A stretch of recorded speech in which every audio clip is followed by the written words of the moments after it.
Hi everyone, it's Melanie Eisen. Welcome to week 1 of a differentiated instruction module specially created for the Epstein Hebrew Academy teachers. What I'm hoping to do over the next 2 weeks is open up your differentiated instruction toolbox that we started to create together at the end of the summer, this past summer, and add some more tools to your tool belt. I'm hoping that some of the things that we talked about this summer you were able to bring into your teacher tool belt, including the learner profiles, maybe some tiering instruction. I know you've all submitted or are working on your SMART goals, and many of them entail putting the learners at the center of your jobs and looking at the way you program your lessons in terms of your students' abilities, in terms of their backgrounds, their prior knowledge, and their interests. This week we're going to look at classroom design. You should know that having logged onto the site, you'll be able to see that there are 4 areas. This is the Learn section. The next section is the Research section, in which I've put up some readings for you. Then there's an Apply section in which you have a small assignment to do. And finally, the Discuss section, in which I've posted a topic for you all to discuss amongst yourselves, having to deal with classroom design.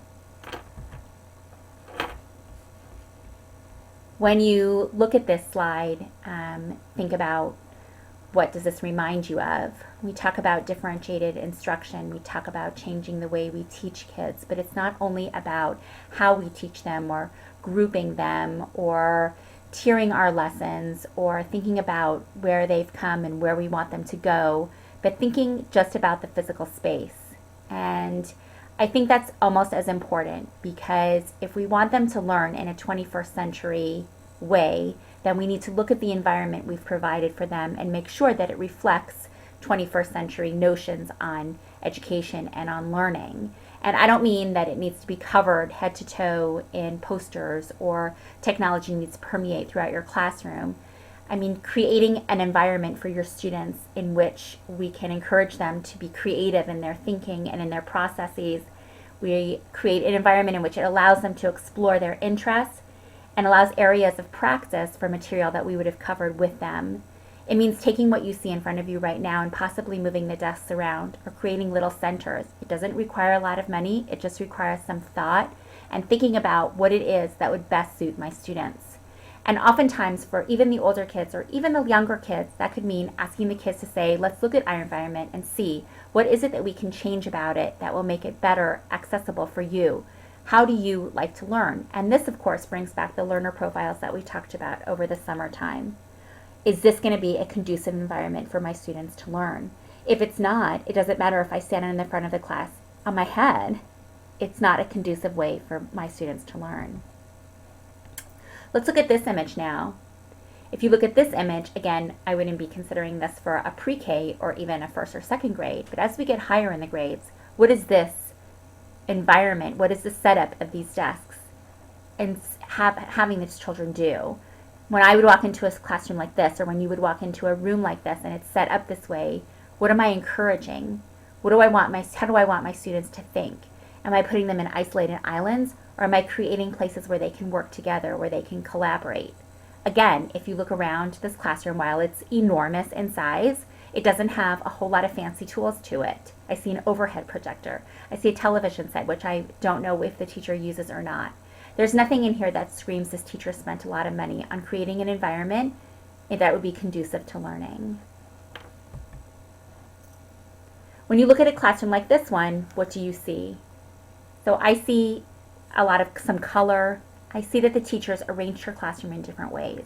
This teacher might have spent a little bit more money. You can see futons off to the side, a hammock, but it wasn't the look that she was going for. What was it that she was really hoping to do, or he was really hoping to do?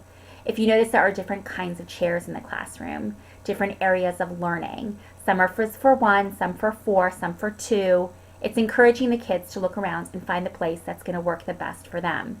It doesn't mean that the teacher teaches in isolation all the time, isn't always grouping her students. We can't see the full view of the classroom. I'm sure that there are areas of the classroom in which they can all meet together. But what she did was she took the time to create areas that would be conducive for kids to learn, that might speak to the way they learn a little bit better than having kids sitting in rows. It's a beautiful classroom. It's very vibrant in color, but the teacher didn't load it with stuff all over the walls. It means that the teacher's ready for the kids to come in, and when the kids come in, they're ready to work. All the materials are available for the kids to come to and work with. That's very important in creating a classroom that's conducive to learning. It shouldn't be that the kids don't know where things are or are constantly going to be searching for the materials that they need. They should be readily available to the kids so they can get right to work.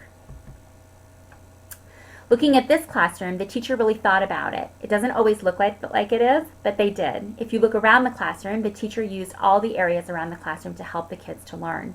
One thing this teacher did that you can't really see from the photograph is he has quotes all over the classroom. Quotes that encourage learning, quotes that encourage questioning, quotes that encourage curiosity. And he put those up to be inspirations to the students. And at the end of the year, the students picked the quote that had the most meaning to them. It means that the teacher thought about his students, put things up around the room that have meaning to them, not just to him, although they do have meaning to the teacher, and he shares it with him. He brings a piece of himself to the classroom, which is something that I know when I walk into my own children's classrooms, I look around the classroom to see, is there anything in here that was not bought in a teacher store? Is there anything up already, even when I go to back to school night, that can suggest that my kids learn in this environment? How are you going to take the four walls of your classroom, if you're lucky enough to have four walls, and make it theirs? What's going to encourage the kids to want to come back the next day? What are you going to do to the physical space to make it a space the kids want to come to and learn at? This is not a classroom. This is actually a Google office. And if you Google office space or Facebook office space, what you're going to pull up are a variety of images that might remind you of a kindergarten classroom. And I ask you, why do you think that is? Why do you think it's important for a work environment to reflect what a kindergarten classroom might look like? When I learned about differentiated instruction, I was told that the best place to go to see it in action is a kindergarten classroom, because those lower school teachers take into account the different kinds of learners they might have that year or at that particular moment in time. They shift things around, they shift furniture around, they shift centers around. They're constantly creating opportunities for their students to maximize their learning, to maximize their growth potential, to maximize their ability to express what they know and what they want to know and what they need to know, and to investigate and to collaborate. This office space encourages that kind of behavior. Those 21st century skills that we are developing in our students now are crucial to the workforce now. So the newest and best technological advances in office space reflect that. I am not in this photo, and I venture to say that none of you is in this photo as well. These kids are all facing forward, they're facing away from the teacher. We want to make sure that what we're teaching the kids, although we respect the content, always respect the content, let's respect the children who are now sitting in these seats. Let's think of ways that we can embrace maybe technology, embrace learning areas, embrace learning styles, and design a classroom that reflects our 21st century learner. So what can your classroom look like? Can you make better use of the walls? Can you rearrange the furniture? Can you get rid of some of the furniture to open up more space? How can your students help you design your collective space? And how does our investigation of learning styles feed into your classroom design? That's what we're going to investigate this week on the module. I look forward to hearing from you.